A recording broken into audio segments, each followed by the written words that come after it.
It's the amazing Rico Brogna podcast with your host, Evan Roberts.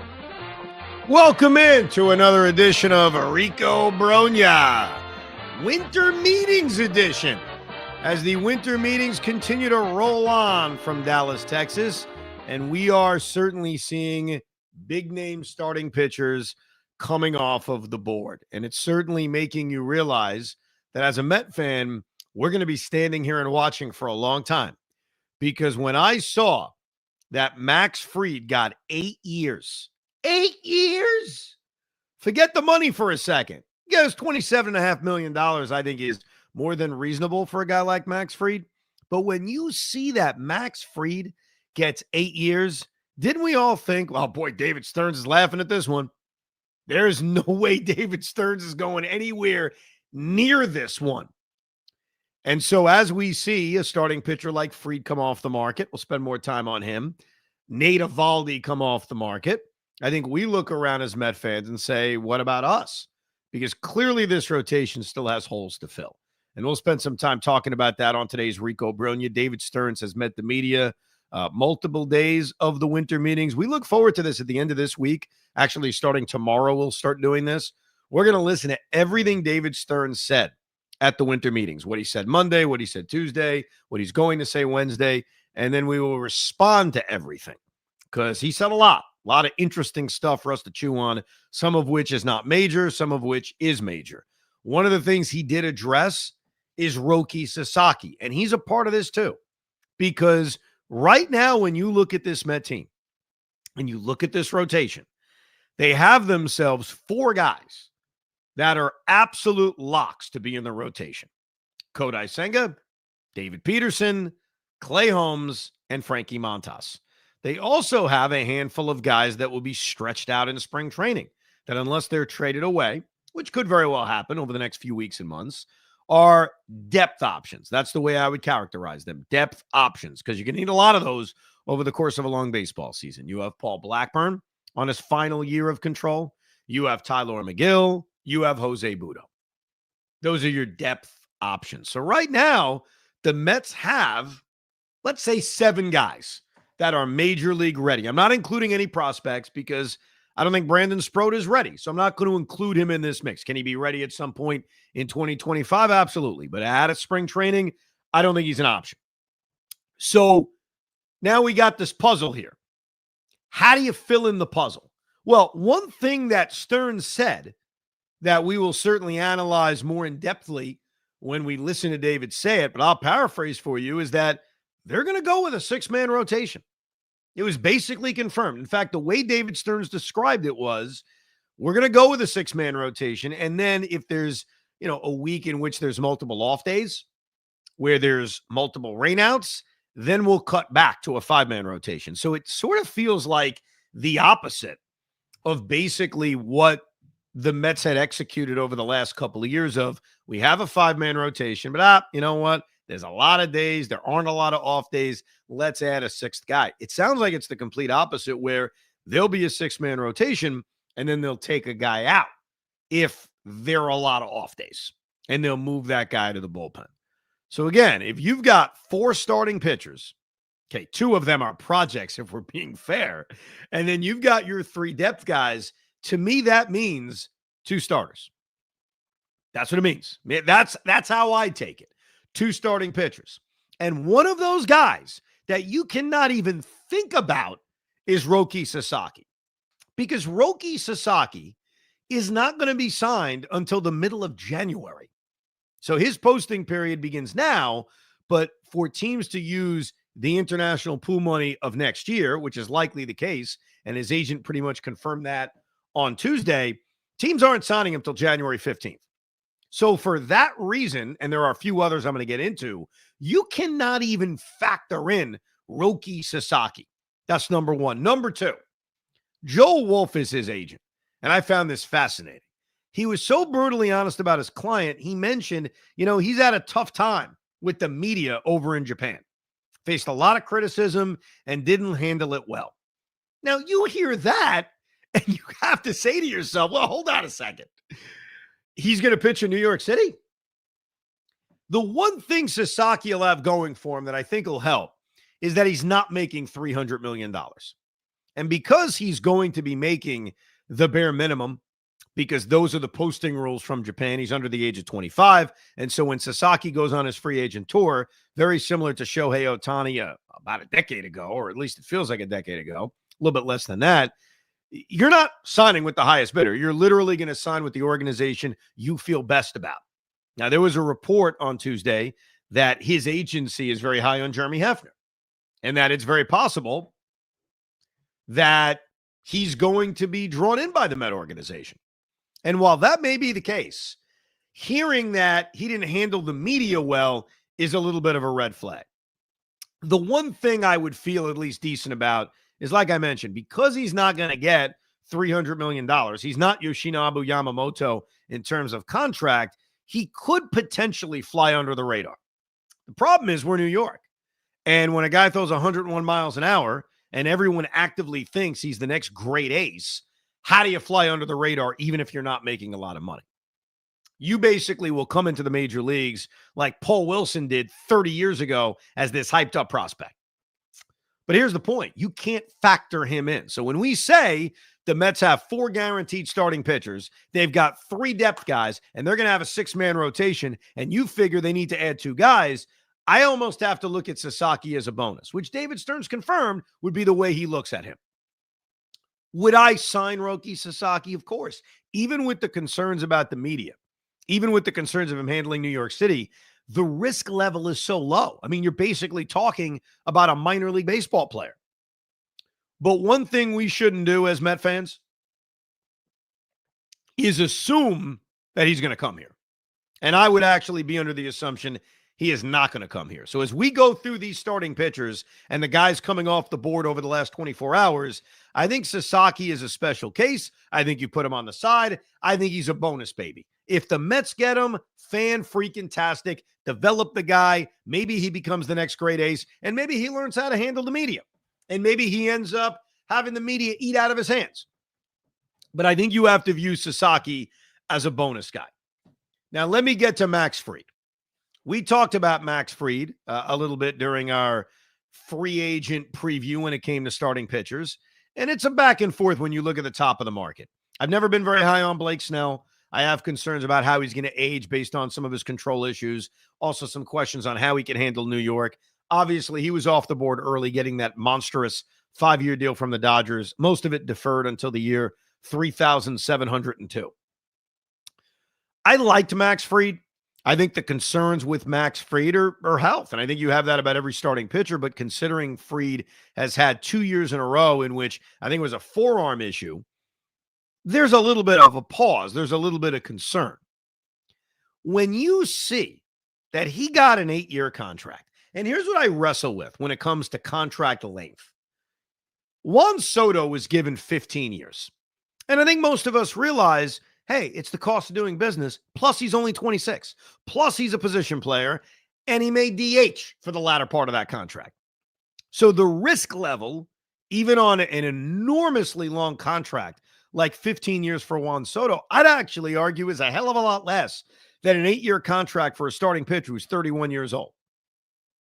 First of all, Max Fried is going to be signed until he's 38. Juan Soto is going to be signed until he's 40, 41. That isn't that big of an age difference. One guy's a lefty starter with elbow issues. The other one is a guy who, as of now in his major league career, is never hurt. But one thing I said about Soto in the back end of that contract is, let's say it gets bad. He just ages. Age 37, 38, 39. He's basically Joey Votto at the end of his career. Certainly on the table. If you have an owner committed to spending and not letting $51 million of dead money stop you from spending, then who cares?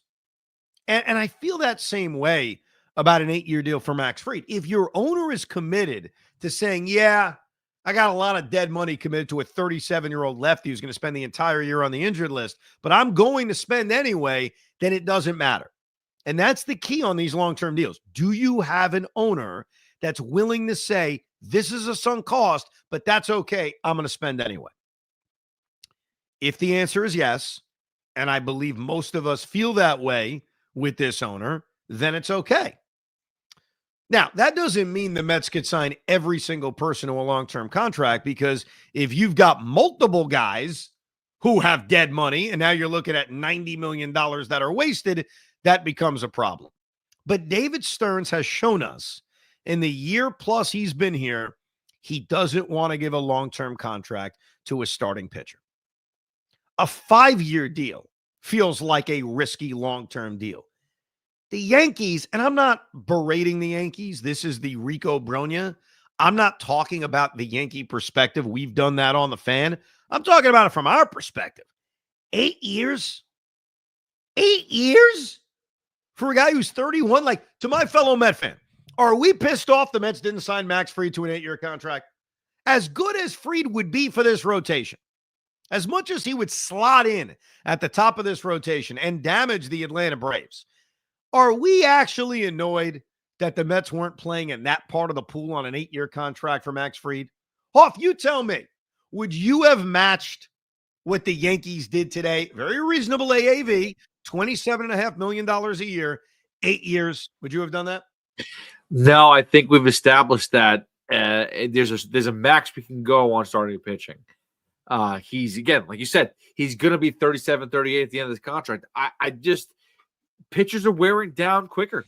It's just the truth. Don't want to do it. So I agree with you, but here's where things get dicey. If you want to get a top of the rotation starting pitcher in free agency, this is the cost of business. So does that mean, because if Max Friedhoff got 8 years, explain to me how Corbin Burnes is not getting 8 years. Like, someone would have to really explain that one to me, because Corbin Burnes is younger.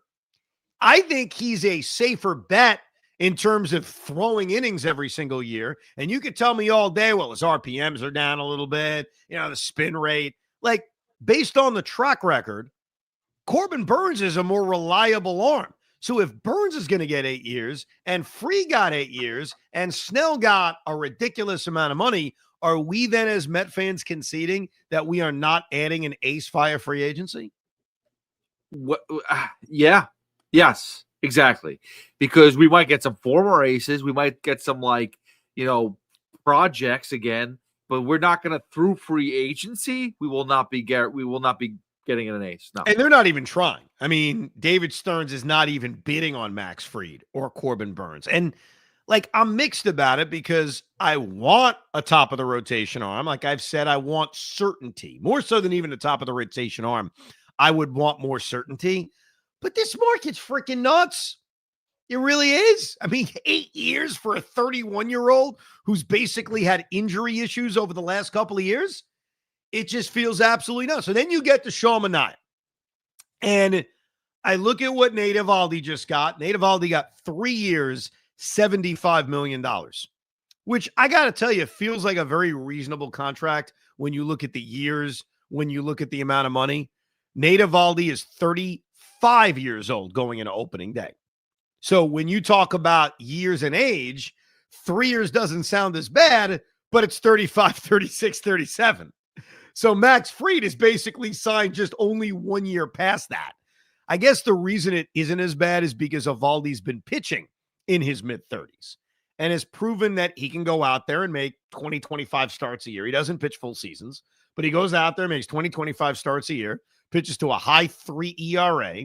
He is what he is. And I honestly think if Nate Eovaldi gives you exactly what he gave Texas a year ago, 29 starts, 3.8 ERA, throw 170 innings, something Max Fried's only done twice in his major league career, not even kidding you, I think $25 million a year is very reasonable. Do you feel the Mets missed out on Nate Eovaldi? Would you have matched 3 years, $75 million? Did I feel like we missed out? No. I mean, again, there's a bunch of Nate Eovaldis out there, in my opinion. So I don't feel like we missed out on him. I feel like there's other, again, if we get Sean Manaea, I feel like we're in the same situation. That's the thing. So I look at what Nate Eovaldi got. I look at what Max Fried got, and I start to think to myself, okay, so what does Sean Manaea get? He's 33 years old. Manaea has, and we talked about this last time we talked about him, he does give you a little bit of certainty in terms of taking the baseball every 5 days. even when he wasn't in the rotation a couple of years ago with San Francisco, he was healthy and he was out there pitching. Last year, he threw 181 innings. The year before that, he made 10 starts, but made a bunch of bullpen appearances, threw 117 innings. The year before that, he threw 158 innings. The year before that, he threw 180 innings. Then you got 2020 that you basically throw out. And then you've got 3 more years early in his career at Oakland in which he was throwing 150 innings and making 25 to 28 starts a year. So Manaea feels like he gives me a level of certainty. He's 33 years old. I look at the Nate contract, I look at the Fried contract, and I think, okay, financially, he should be in that area. 25 for Nate, 27.5 for Fried. That got kind of extremed out because it was such a long-term contract. It makes me think Manaea is right there in the middle at about $26 million a year. But then you think about the years. So he's going to be 33 years old on opening day. Eovaldi is signed until he's 37. Fried is signed until he's 38.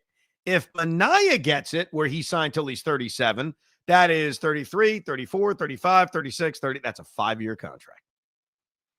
That's a 5-year contract. If he's locked in for the same age group as Nate Eovaldi, it's 5 years. If it's Fried, it's 6 years. And I'm afraid to tell you, Pete, based on the market and based on the way my brain is telling me this, he's getting a 5-year contract and he's getting $125 million. Do you do that?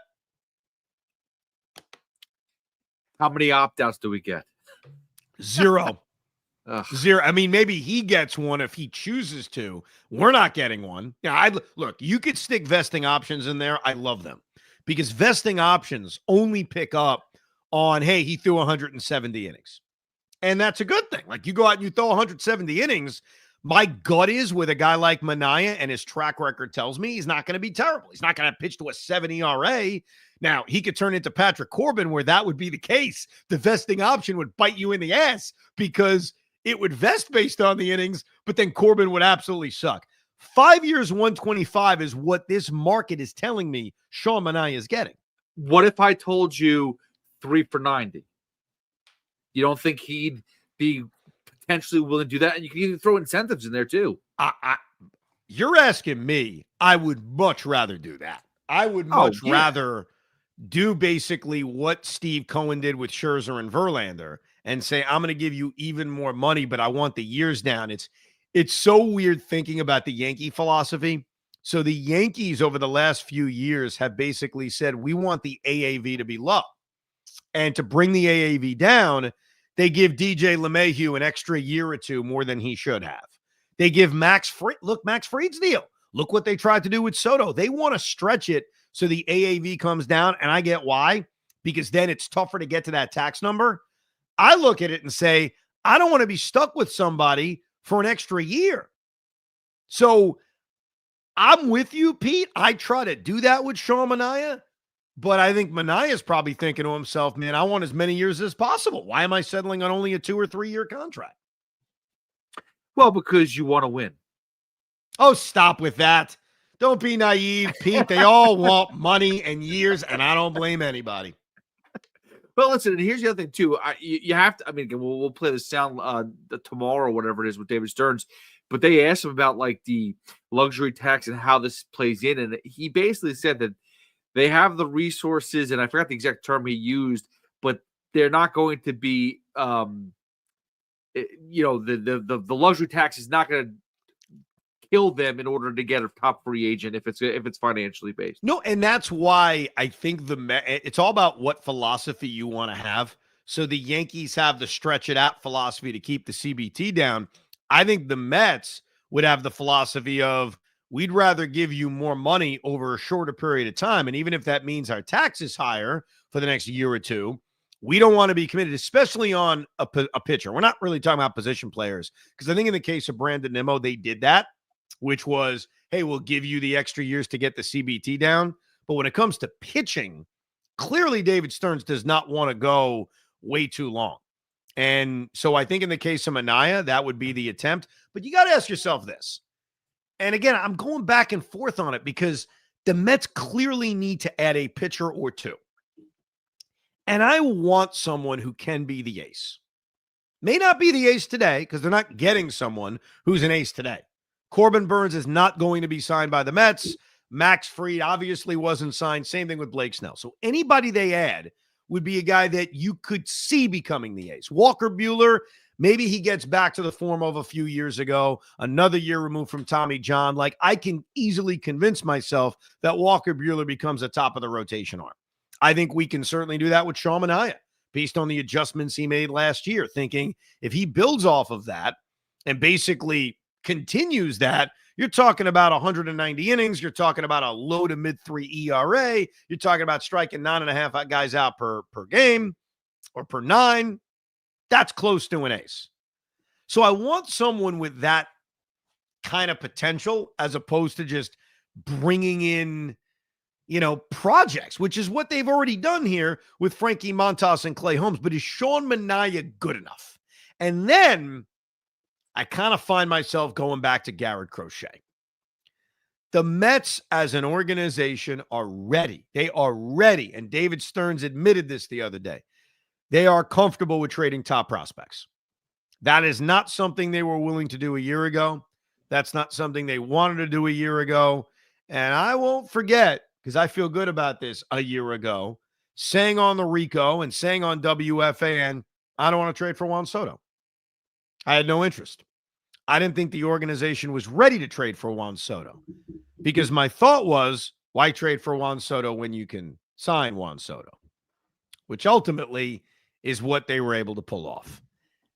Trading for a starting pitcher in this marketplace with these loaded prospects that the Mets have, but also the ability to trade a few of them, that may be the avenue to go down. That may be the way to go about it. And what's so intriguing about Crochet is that he is that next ace. He isn't there yet. He's got a lot to prove. He's only thrown 150 innings. He did it with no pressure last year with the White Sox. Trust me, I get it. He's not the sure thing I was describing earlier. But what he could be is that next Tarek Skubal, that next great ace.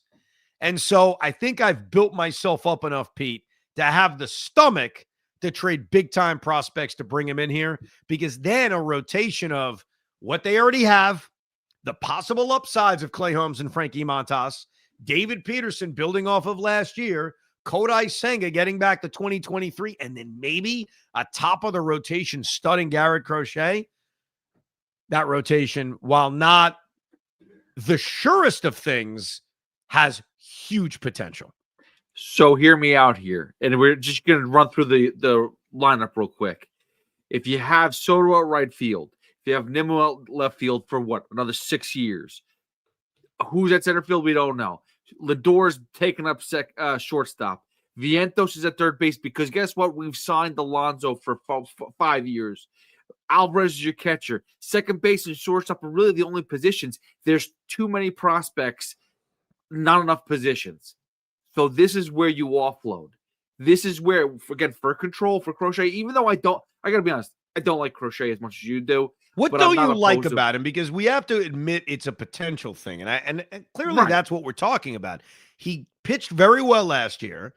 I get it was weird circumstances, especially with the usage of him in the second half of last year. But what you're doing is it's like you're buying a stock, Pete. It's the opposite of what the Yankees just did with Max Fried.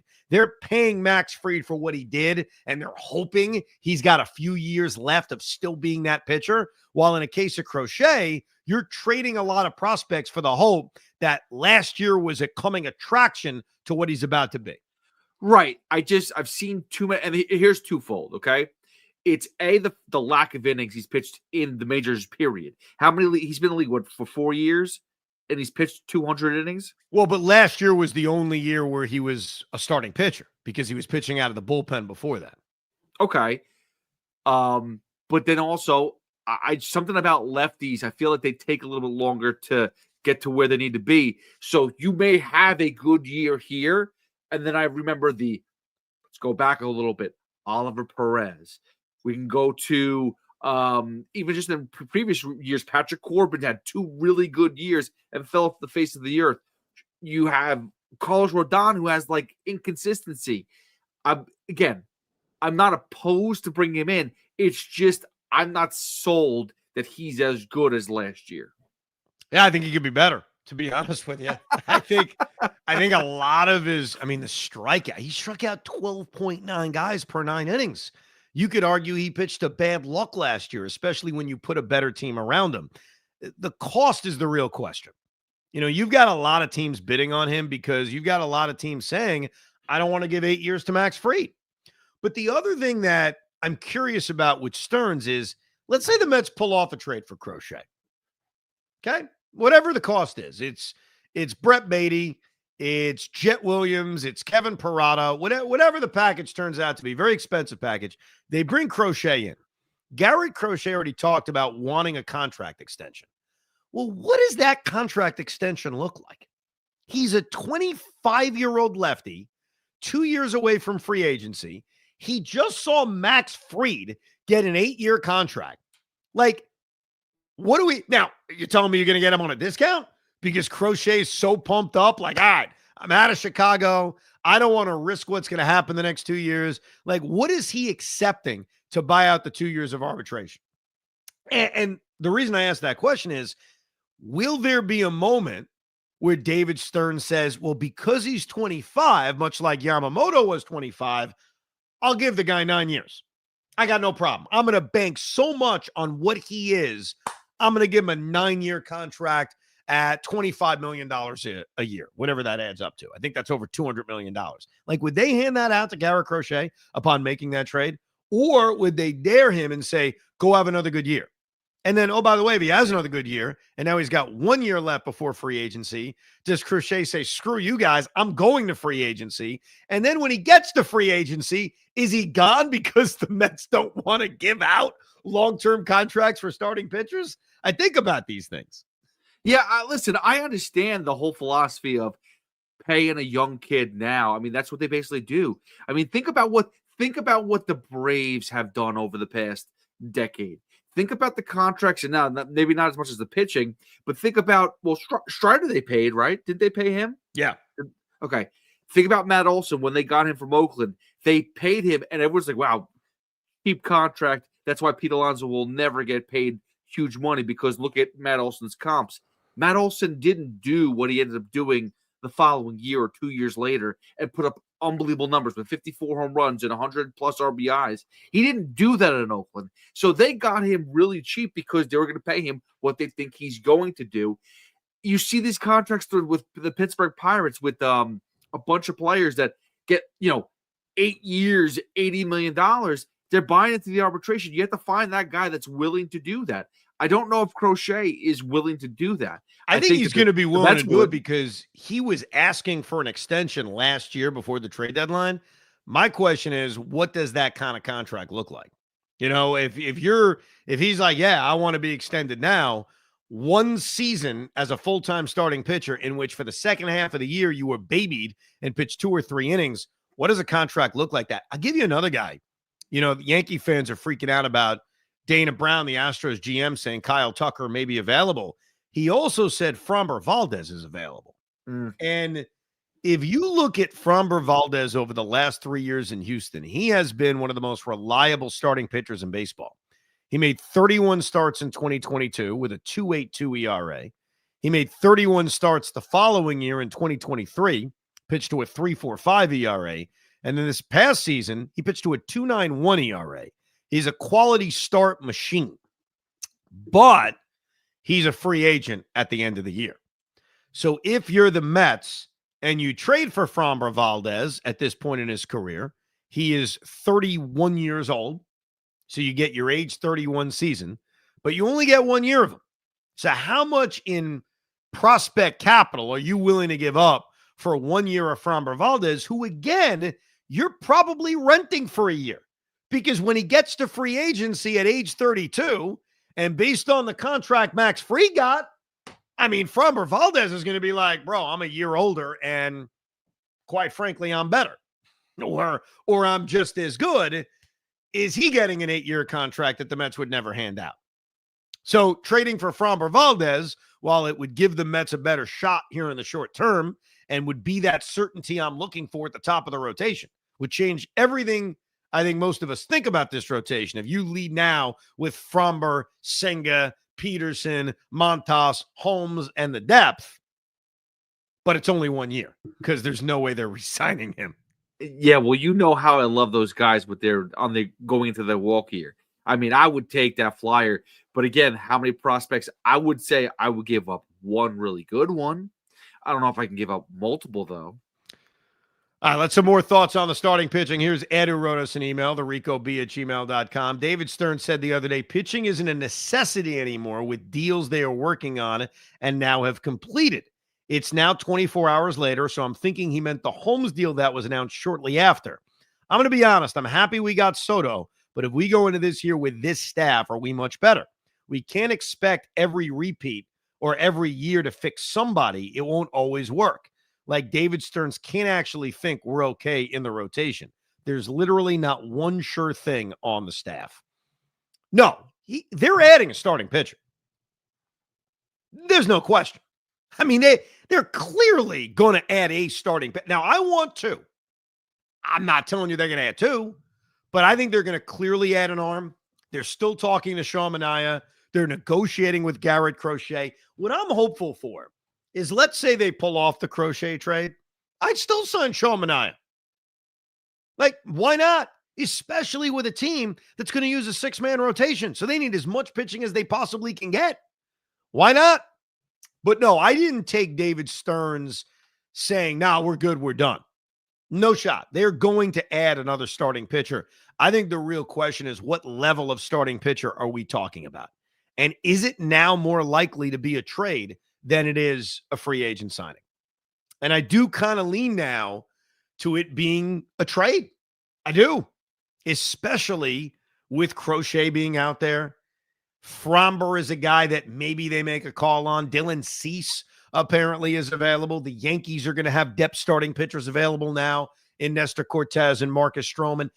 Look, those are the guys that they wouldn't speak to me. It's not like I'm feeling that good about those kinds of guys, because I, like you guys as Met fans, I'm still envisioning more of a top of the rotation guy. Let's get to a couple of more of your emails. Sammy writes, why is a Jeff McNeil trade assumed? I was listening to last night's pod, and towards the end, you were listing the lineups with or without Pete, and you mentioned that you assume McNeil is going to be moved. My question is, why? At this point, McNeil probably gets you a back of the rotation arm who pitched to a 5.5 ERA by mid-June and gets DFA'd. I'd rather keep the lefty bat who can play everywhere and bank on getting the near 300, mid-700 OPS guy back. Maybe I shouldn't say you saying assumed confused with you actually wanting him to go. Instead, you're just saying you expect it to happen. Either way, I personally think it'd be the wrong move from Stearns. I'd rather keep the guy with the all-star potential instead of selling low to get an arm that becomes a forgotten part of those name the 2025 Mets roster Sporkle quizzes. Yeah, so you're right, Sammy, that what you get back matters.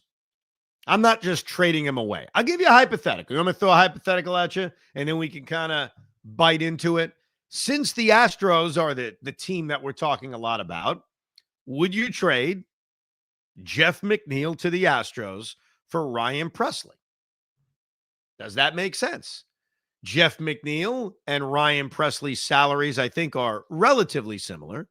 I think if the Astros are trading Kyle Tucker, they aren't like literally giving up. I still expect that they're going to try to win to a degree. And so McNeil and Pressly's contract this year just washes away. Pressly's making $15 million as a 36-year-old reliever. Jeff McNeil's making 15.5, and he's got one more year. And McNeil, well, not your second baseman, because they have a fellow named Jose Altuve, could very easily play the outfield and be a guy you move all over the place. That's the kind of deal I'm thinking about. You know, the money's sort of equal. You get back a piece you could use. I mean, the Mets can't use Ryan Pressly. And I'll tell you another reason why the Mets could use Ryan Pressly. And we will go much deeper into this when we listen to everything David Stearns said at the winter meetings. But David Stearns was asked about Clay Holmes, who is now official. And the question was, is he a starting pitcher? Well, yes. Okay. Is there a avenue where you go back to using him in the bullpen where, hey, if this didn't work out, we're going to move him in the bullpen? And David Stearns sounded very committed to Clay Holmes being a starting pitcher.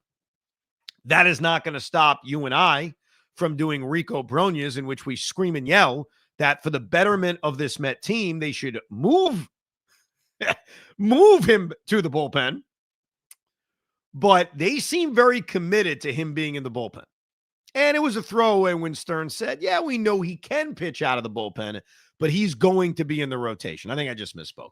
In the rotation. He is a starting pitcher. They are committed to Clay Holmes being a starting pitcher. So now you look at this Met bullpen and say, okay, they got a lot of moves they still need to make. You're going to be that reliant on Dednell Nunez coming off an injury? You're going to be that reliant on Reed Garrett? You're going to be that reliant on the minor league deal of Genesis Cabrera? So that's a specific Jeff McNeil trade that I think makes sense. And I think the Mets are going to be active in the trade market. Like, we've been talking about it, a lot of it, on how they're going to add a starting pitcher. I think that Brett Beatty may be moved, as much as I can envision him as a platoon DH with Starling Marte. And I think Jeff McNeil's going to be moved.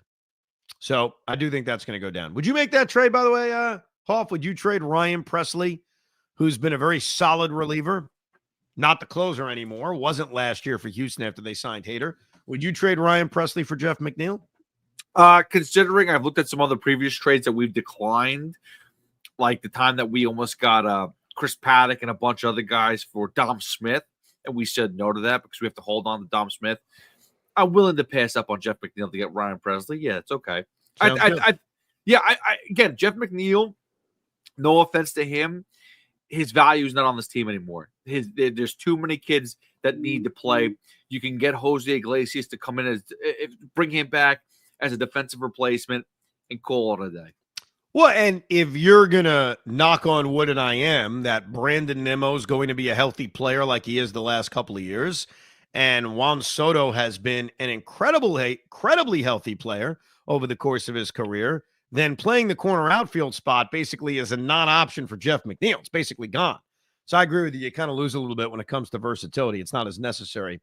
Andrew writes, good evening, Evan. I hope you're well. We are both 40 years old, and we still haven't seen the World Series or a World Series championship. We've seen the World Series, not a World Series championship. We have a lot in common. I agree with basically all of your takes, aside from today. He's talking about yesterday, when you said Juan Soto was a better hitter than Mike Piazza. Through his first 7 seasons, Piazza, 240 home runs, Soto, 201. Piazza, 328, Soto, 285, and he lists all these numbers. As you can see, Piazza arrived to the Mets as the better player. Please make this correction on the next Rico, where you give number 31 the proper designation as the best hitter to arrive to the Mets and better hitter in comparison to Soto. Also, let's not forget that Mike was a catcher. Consider this my reader's added context for the statement. All right, let's dive into this. This is a fun discussion, right? Now that Juan Soto is a New York Met. So what I said was that upon acquisition, okay, so before they ever suited up for our baseball team, Juan Soto is the best hitter the Mets have ever acquired.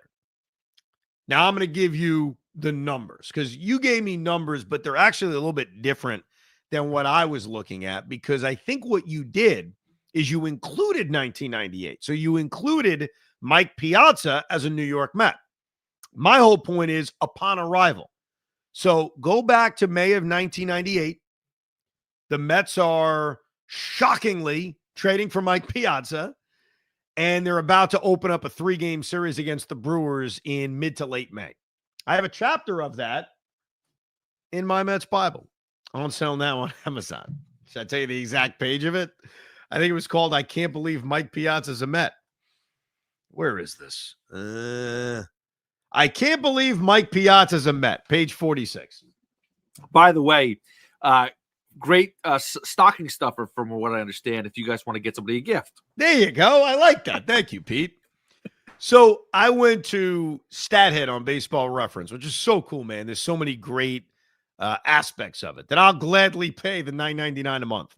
And so they have a versus thing where you could put in the player and the other player over a certain period of time, and then they'll put the numbers up for you. So again, my point is Juan Soto's career before he's a Met versus Mike Piazza's career before he was a Met. It's a little confusing because Mike does have about a month and a half of 1998 that I've got to kind of add on before he's a Met. And here are his numbers, all right? 689 games for Mike, 936 for Soto. And that's what makes the numbers a little bit confusing because Juan Soto's played a lot. He played more than Mike Piazza. A few of those things are, the 94 strike, though Soto did have 2020, but also Soto's just played more over their period of time before they got acquired by the New York Mets. By the way, Mike Piazza, age-wise, was 20. How old was he when we got him? See, I got to confirm that now. I think he was almost 30, which is the other huge difference. Yeah, Piazza was born in September of 1968, and they got him. So he was 29 years old, about to turn 30. That is, keep this in mind, a 3.5-year age difference between Soto's age and Piazza's age, which you have to factor in. Mike Piazza's WAR was 32. Soto's was 36.4, so a little bit better for Juan. But obviously, he also played 250 more games, which you have to keep in mind. 201 home runs for Soto, 173 for Piazza, 592 for Soto, 563 for Mike. Batting average. This is where Mike kicks his ass. I'll be the first to tell you. 334 to 285. But Soto had a better on base. 421 to 398.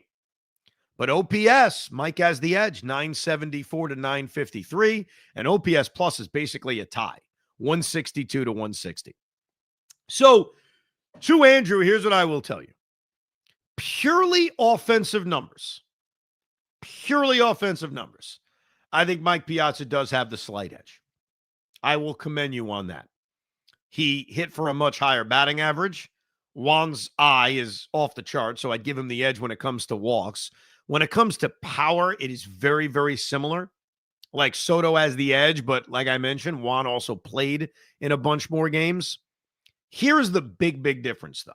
And I think this is why there is that excitement about Soto. Not that there wasn't for Piazza. I mean, I wrote a whole chapter of it in My Mets Bible. Mike was a 29-year-old catcher. And you said it. And a part of the negative of being a 29-year-old catcher is, with no DH in the National League at that point, was how many more great years are you getting out of him? And I think you kind of knew that at the time. Like, hey, maybe they'll get 3 or 4 more good years out of him.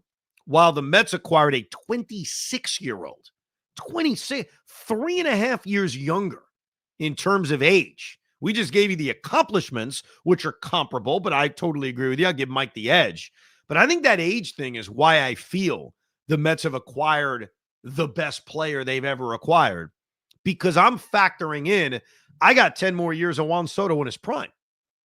While with Piazza at 29 years old and as a bad defensive catcher, how many more years did we have, especially with there out being a DH? But it is a fair point. I don't want to disrespect Mike. Mike was a great, great player. The other thing that I'm hopeful about is that while we all love Piazza, we all do, got the Mets to a World Series, face of the franchise. The best of Mike Piazza was with the Dodgers, as much as that's painful to say. I am hopeful because, again, Juan Soto is 26 years old. The best of Juan Soto will be with the Mets, that he will match and surpass what he did in Washington. Forget the 1 year with the Yankees or the 1.5 years with San Diego, too small of a sample size. That Juan Soto, the Met, will greatly pace out and be better than the Juan Soto of the Washington Nationals. But look, I get it. Fair point. So I wanted to read your email, Andrew, because it makes a lot of sense. Like if we go number by number and we compare it, Mike Piazza was a tremendous, tremendous hitter whose accomplishments were right up there, if not a little bit better than Juan Soto upon acquisition. Can I just say that you made a point about how Juan Soto's best years are in front of him? At 25 years old, Mike Piazza, his third year in the league, 24 home runs, 92 RBIs, batted .319, and 910 was his OPS. The following year, his 26th year, where he started to climb, 32 home runs, 93 RBIs, .346 batting average, 1.006 OPS, and then his number just got higher and higher. So to that notion, I agree. I think that the reason why this Soto signing was so important is because the Mets are going to get him when he's going to put up all these crazy numbers. What he's done in the past is nothing. He had 41 home runs last year. I understand short porch, all that other good stuff in Yankee Stadium, but the Mets are going to get better years than that. It's going to be amazing. That's the hope. That is the hope and the expectation that because of his age, the best is yet to come.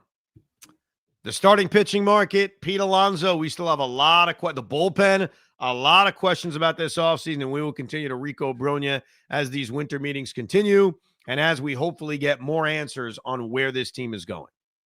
I do have one question before we wrap things up here. Ev, do you think that the winter meetings are as exciting as they were years and years ago? Because I feel like over the past few years, there's a lot of talk, but the moves aren't as frequent as they used to be. You know what? I think that the moves have probably been similar if we analyze them. Here's what I think has hurt the winter meetings. The access that made the winter meetings exciting. You know, Brian Cashman's available for interviews. David Stern's available for interviews. You could turn on MLB Network. I think that right now we have so much with social media and writers giving us every freaking rumor known to man that I think that action at the winter meetings is not nearly as exciting as it was a long time ago when that would be, ooh, we getting our baseball rumors. Now we get our baseball rumors every day. Ken Rosenthal is going to write an article in 5 minutes, followed by John Heyman tweeting something out, followed by Jeff Passan unlocking something on ESPN+. So my view on the winter meetings from, let's say, 20 years ago to today is that I think we still get the same amount of action. You know, we saw a surprise trade on Tuesday. We saw Andres Jimenez, a former Met, get dealt away to the Toronto Blue Jays. That was an absolute out-of-nowhere trade. We had a big free agent signing, a few of them. Nate Eovaldi staying in Texas, Max Fried going to the Yankees. So I think we still get the action, but I think it's perceived to be less exciting because we already have so much action when it comes to MLB rumors from all the insiders. So that's my theory on the winter meetings. I got you. Yeah, I feel it feels a little slower than normal, but whatever. I mean, at least we got Soto. I think it's moving, bro. We got 2 starting pitchers come off the market on Tuesday. Like, I think it's moving at actually a pretty brisk pace. And I think over the next week or so, we'll get the answers on the offensive players, on the Christian Walkers and Anthony Santander and Pete Alonso. And obviously, we're all hoping for the outcome of Pete Alonso being here. I think every Met fan has come back to that conclusion. We'll have another Rico Brogna, even though I'm having a medical procedure on Wednesday. So it may be a little bit of a high Rico Brogna. But we do plan on analyzing everything David Stern said. David Stern said a lot of stuff over the last few days. We're going to bring it into one big giant bundle. Probably have to split it over a few episodes because he said a lot and analyze it. If you never heard one of those Rico Brognas, they're fun. We will listen to David Stern's. We will then pause it. And then we'll analyze what he had to say. Whether it's something about Ronnie Mauricio being ready for baseball activities, whether it's how they're going to approach Roki Sasaki, no matter what it is, we pause it, we analyze it. So if you haven't heard David Stern speak, you can wait for our Rico. You'll get to hear everything he said mixed in with our analysis. That's coming up over the next few days here on Rico Brogna. Of course, you can always email us. We'll try to mix in the emails as often as we can. TheRicoB@gmail.com. TheRicoB@gmail.com. And of course, if there is any breaking news, we will Rico as fast as we possibly can. Expect the Mets to make a trade while I'm put to sleep on Wednesday. So figure there'll be a trade at about 1 o'clock on Wednesday. And then I will rush to try to do a Rico, even though I'm out of work that day. And I'm going to sound high. Like, here's a P. The guy says, Gary Crochet is good. I'm hopeful. I'm hopeful he's going to strike people out. And then hopefully I won't say anything offensive. Anyhow, thank you very much for listening, downloading, subscribing to another edition of Rico Brogna. We hope you enjoyed this episode of the Rico Brogna podcast. It's amazing, isn't it? Make sure you download it now to keep it on you at all times.